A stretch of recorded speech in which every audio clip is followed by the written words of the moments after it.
Assalamualaikum warahmatullahi wabarakatuh. Waalaikumsalam warahmatullahi wabarakatuh. Alhamdulillahilladzi an'amana bi ni'matil imani wal islam. Assalatu wassalamu ala khairil anam wa ala alihi wa ashabihil kiram. Amma ba'd. Alhamdulillahi rabbil alamin. Merupakan puji syukur kita kepada Allah Subhanahu wa taala atas segala limpahan nikmatnya yang telah diberikan kepada kita sekalian. Salawat beserta salam semoga terlimpahkan kepada baginda panutan kita Nabi Agung Muhammad sallallahu alaihi wasallam.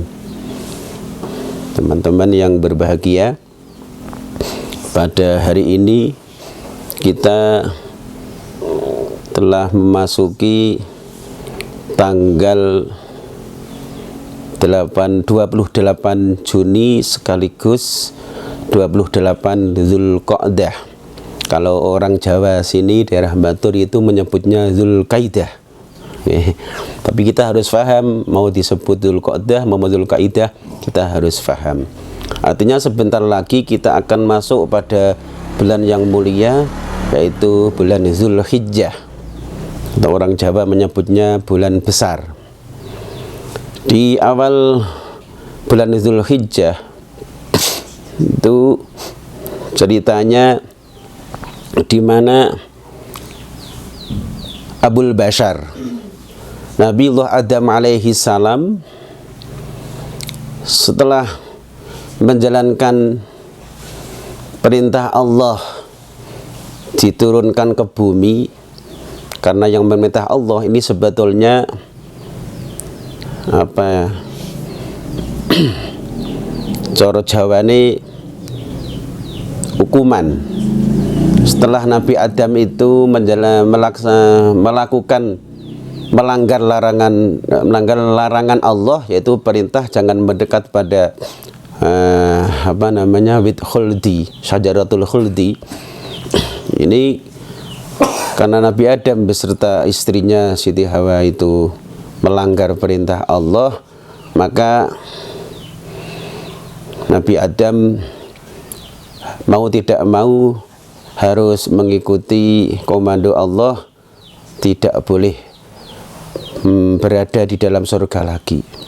Kalau Nabi Adam ini tidak diturunkan ke bumi, maka otomatis kita akan berada di surga. Karena Nabi Adam ini diturunkan Allah ke bumi sebagai hukumannya,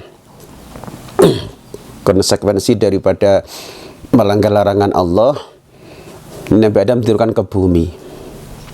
Ketika diturunkan, antara Nabi Adam dan Siti Hawa, suami istri, ini tidak pada satu tempat, tapi di tempat yang berbeda. Yang satu di Jeddah. Jeddah itu kan dari kata Mbah Wadon coro Jawa nih. Jeddah sing saiki tinggi napa nggih terminal kedatangan jamaah haji dari seluruh dunia. Itu di Jeddah. Di Mbah Wadon kita ya Siti Hawa itu. Sementara Nabi Adam di tempat yang lain. Selama 300 tahun ini berpisah. Bayangkan kalau kita pisah dengan suami atau sama istri selama 300 tahun, apalagi 300 tahun, satu hari saja ini kayaknya dunia akan kiamat.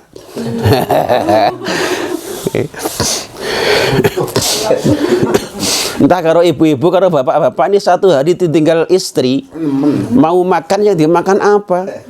Mau masak, mesusi beras bayu rata yang,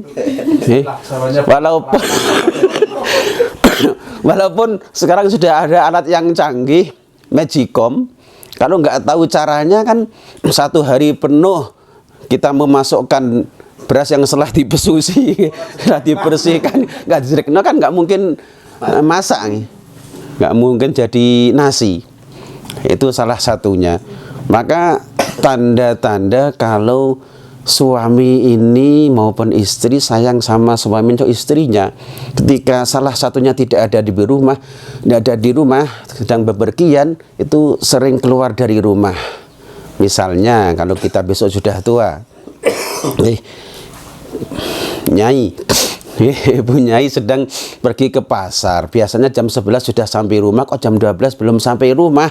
Nah, di situ pasti di mana ya Bu Nyai? Nah, itu tanda timbul kalau sampean biasa mendoakan sakinah mawaddah.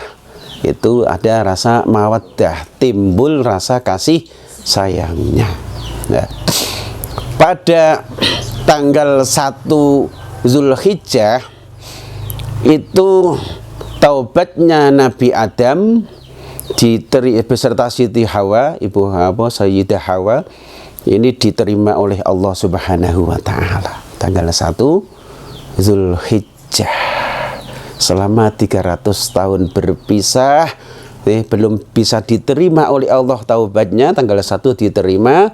Setiap hari itu melantunkan doa kepada Allah, yaitu doanya Nabi Adam ketika berpisah sama istrinya, minta diampuni dosa-dosanya dan diterima taubatnya, itu membaca la ilaha illa anta subhanaka inni kuntu minaz zalimin. Iku nak jenengan engko pisah karo sing lanang ya kudune sering bisa sedih lho bae. Nah, dibandingkan dengan Nabi kita Nabi Muhammad SAW, umatnya saja ini disebut khairul umam, umat yang sangat diiri dengan umat-umat selain umatnya Kanjeng Nabi, termasuk para nabi, termasuk Nabi Musa, ini iri dengan umatnya Kanjeng Nabi. Pernah Nabi Musa matur kalian Gusti Allah, ya Allah, saya pernah membaca di Lauh Mahfud, di situ ada tulisan ada umat di akhir zaman yang diberi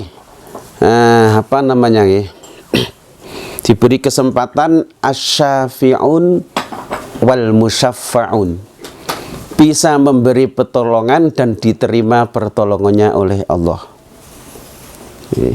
Anake iso nulungi sing tuane, sing tuwa iso nulungi anake. Nah, itu umat siapa ya Allah? Dan Allah menjawab, itu umat Muhammad sallallahu alaihi wasallam. Kemudian ada di situ lagi, ya Allah, saya telah membaca di Lauh Mahfud bahwa di akhir ada umat di akhir zaman apabila melakukan kesalahan atau melakukan dosa, dia mau bertobat, sekali ketika bertobat langsung diterima oleh Allah Subhanahu wa taala, berbeda dengan Nabi Adam. Nabi Adam tobatnya mau diterima menunggu 300 tahun. Sementara kita umat Muhammad, kita melakukan kesalahan, melakukan dosa, setelah itu kita mau beristighfar, langsung diterima tobat kita dan di ngapura dihapus dosa-dosanya. Alhamdulillah kita sebagai umat Muhammad sallallahu alaihi wasallam. Nah, itu kaitannya. Maka di awal bulan Zulhijjah, kalau ulama-ulama salaf ini dulu melaksanakan puasa sunnah, walaupun ini bukan muakkad, tapi manfaatnya besar. Apa manfaatnya? Kita akan diterima taubatnya sebagaimana Nabi Adam pas tanggal 1 Zulhijjah itu diterima taubatnya. Cerita Nabi Adam, kemudian setelah salat tanggal 1 diterima taubatnya, Siti Hawa jalan terus menuju Arafah. Nabi Adam dari Palestina berjalan terus menuju Arafah juga. Kemudian tanggal 9 itu keduanya bertemu di sebuah gunung yang disebut Jabal Rahmah.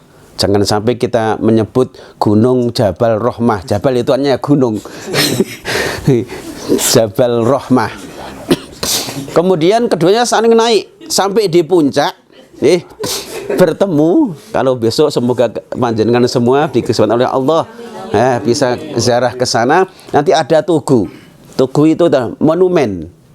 Karena haji itu kan merupakan kegiatan monumental Nabi Adam, Nabi Ibrahim. Nah, itu monumentalnya Nabi Adam ketika bertemu Siti Hawa ini karena 300 tahun nggak bertemu, wah pokoknya sangat senang seneng itu di Jabal Rahmah. Sampai sekarang barang siapa yang naik ke Jabal Rahmah di sana nanti mau minta kepada Allah, di sana akan dikabulkan oleh Allah Subhanahu wa taala. Itu jadi nak nang Indonesia ora ana tempat sing mustajab, tapi nak teng mriko enten. Nggih, teng Mekah niku kathah. Sekitar Ka'bah ada 9. Termasuk di Jabal Rahmah itu ada. Minta kepada Allah, jangan minta kepada siapapun, minta kepada Allah. Tapi tempatnya saja itu mustajabah. Kapan bisa ke sana panjenengan? Dan untuk bisa ke sana, siji ini terakhir mungkin oleh panjenengan kan itu bisa ada besok tanggal 9 Zulhijjah pasti hari Arafah. Itu kan puncaknya haji, semua jamaah haji akan berkumpul di Arafah untuk melaksanakan kegiatan wukuf. Berat-beratnya kita doakan semoga seluruh jamaah haji, khususnya dari Indonesia, khusus lagi dari Kabupaten Banjarnegara, khusus lagi dari Batur, khusus lagi dari Mojo Tengah kalau ada. Ada. Itu semoga diberi kesehatan ya Allah Subhanahu wa taala sehingga bisa melaksanakan seluruh rangkaian ibadah haji dan umroh di sana. Terakhir saya ijazah kenging ora ya apa-apa. Ijazah sing paling ringan niki. Baca ya setiap baca salat baca ya Arhamar Rahimin ya Arhamar Rahimin 12 kali. Ringan toh? Tanggal 9. Enggak tanggal 9. Baca salat. Setiap ada salat. Baca salat. Berapa 12 kali? 12 kali toh. Dan doanya Allahumma rzuqni ziyaratal haramaini asyarifaini wa ballighni hajja baitikal haram. Itu paling cepat ijazah itu nak jenengan pancen punya niat sing kuat kemudian selalu minta kepada Allah, insya Allah ora suwi. Nak haji sih karena kita harus menunggu antrian, kalau umroh itu kan nggak harus menunggu. Nah, duitnya dari mana? Insya Allah lah. Allah yang mengasih, karena awake dhewe ora tau duwe duit. Nek diwenehi Gusti Allah. Ini yang bisa saya sampaikan. Kurang lebihnya mohon maaf. Wassalamualaikum warahmatullahi wabarakatuh.